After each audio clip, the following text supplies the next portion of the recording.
দিয়ে 2 হাত দিয়ে এরকম করে মাখিয়ে বলে ড্রাই ফ্রুটস দিলাম, কি ড্রাই ফ্রুট দিলে বুঝতে পারলাম না, একটু লাল লাল দেখতে পেলাম।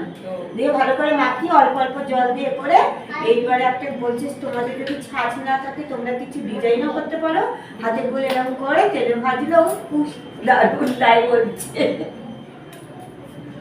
তোমার তো দারুণ হয়েছে, মনে হচ্ছে ছাঁচে দেওয়া, হেবি সুন্দর লাগছে, হাতেই মনে হচ্ছে ছাঁচ। ডিজাইন মেশিনটা তো হেভি হয়েছে তো, দেখো মনে হচ্ছে ছাঁচ হাতটাই। হ্যাঁ বিহারিদের ঠেকুয়া ওরা কি দিয়ে করে যায় না, আগের দিন আশুতোষ করেছে, বেশ সুন্দর হয়েছে খেতে। তুমিও তো খেয়েছো একটা, দারুণ হয়েছে না? হ্যাঁ খুব সুন্দর হচ্ছে। এ বাবু কি কি দিলি রে এর মধ্যে? এর মধ্যে দিয়েছি আটা, হ্যাঁ ময়দা, হ্যাঁ সুজি, হ্যাঁ নারকেল কোড়া, হ্যাঁ। মৌরি, ঘি, চিনি, গুড়। চিনি আবার গুড়? হ্যাঁ চিনিটা কম দিয়েছি, গুড়টা বেশি দিয়েছি। ও এই ডিজাইনটা কেমন হয়েছে দেখো? দারুণ হয়েছে। অত দূর থেকে দেখা যাচ্ছে না এখানে। এই তো খুব সুন্দর হয়েছে। ও পাতা ডিজাইন সুন্দর হয়েছে, পুরো ছাঁচ মনে হচ্ছে। ঠেকুয়া আমরা তো, কিন্তু এই জিনিসটা হেভি খেতে। আগের বছরে সেই বিপাশাকে নিয়ে গেছিলাম পরীক্ষা দেওয়াতে, তো একজন না ওরা বিহারি পাড়াতেই থাকে, ও আবার প্রসাদ বলে নিয়ে এসেছে, খেয়েছি।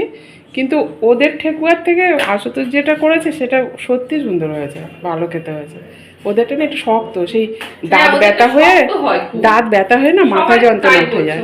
শক্ত আবার একটা সময় বানাই আমি কেমন একটা নরম, সে দাঁতে ছিঁড়া যায় না। এই জানো, আর সেই চিবোতে চিবোতে মাথা যন্ত্রণা উঠে যায়। আর এইটা খেয়েছি কালকে, কি সুন্দর লেগেছে, এই খাস্তা পুরো। হ্যাঁ আর এটা তুমি গরম গরম নাও দাও, নরম হয়ে থাকবে, কিছুক্ষণ পরে ওটা তোমার কি কড়া করবো চা? করো, খুব কড়া খেতে পারবে না কিন্তু মানুষ। খুব করে না, মিডিয়াম করো।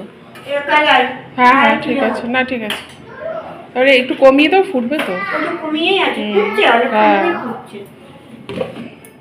আমি ততক্ষণ ছোলার ডালটা ধুয়ে নিই।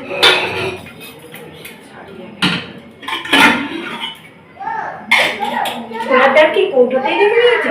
না না ওই যে শোনো সোনা দিদি, বুনো কিন্তু পড়ে যাবে, তো টানছো কেন? বুনু পড়ে যাবে। এই যে বুনু, বুনু পড়ে যাবে না বলো এরকম করলে?